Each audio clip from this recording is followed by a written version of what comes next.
সমুদ্র সৈকত কক্সবাজার পৃথিবীর দীর্ঘতম অখণ্ডিত সমুদ্র সৈকত নামে পরিচিত। এই সমুদ্র সৈকতের বৈশিষ্ট্য হল পুরো সমুদ্র সৈকতটি বালুকাময়, কাদার অস্তিত্ব পাওয়া যায় না বলে চলে।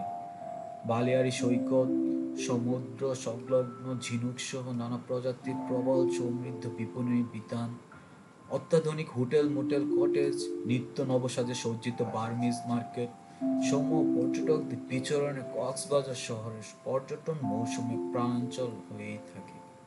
কক্সবাজার সমুদ্র সৈকত একটি মায়াবী ও রূপময়ী সমুদ্র সৈকত নামে পরিচিত।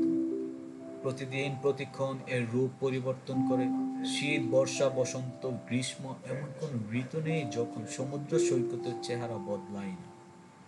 প্রত্যুষে একরকম তো মধ্যাহ্নে এর রূপ অন্যরকম। প্রতিদিন অসংখ্য দেশি বিদেশি পর্যটন এই সমুদ্র সৈকতে আসেন। ইতিহাস বলে নবম শতাব্দীর গোড়ার দিক থেকে ১৬১৬ সালে মুঘল অগ্রগ্রহণের আগ পর্যন্ত কক্সবাজার সহ চট্টগ্রামের একটি বড় অংশ আরাকান রাজ্যের অন্তর্ভুক্ত ছিল।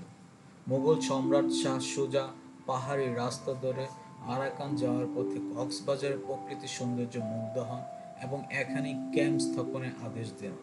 তার যাত্রাবহরে প্রায় ১,০০০ পালকি কক্সবাজার চকরিয়া দুলাহাজার নামের স্থানে অবস্থান নেয়। দুলাহাজারা অর্থ হাজার পালকি। মুঘলদের পরে ত্রিপুরা এবং আরাকান, তারপর পর্তুগিজ এবং ব্রিটিশরা এই এলাকার নিয়ন্ত্রণ নেয়।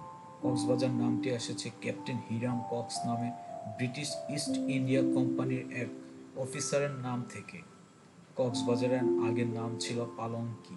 ব্রিটিশ ইস্ট ইন্ডিয়া কোম্পানি অধ্যাদেশ ১৭৭৩ জারি হওয়ার পর ওয়ারেন হোস্টিং বাংলার গভর্নর হিসেবে নিয়োগপ্রাপ্ত হন। তখন হিরাম কক্স পালঙ্কির মহাপরিচালক নিযুক্ত হন। ক্যাপ্টেন কক্স আরাকান শরণার্থী এবং স্থানীয় রাখাইনদের মধ্যে বিদ্যমান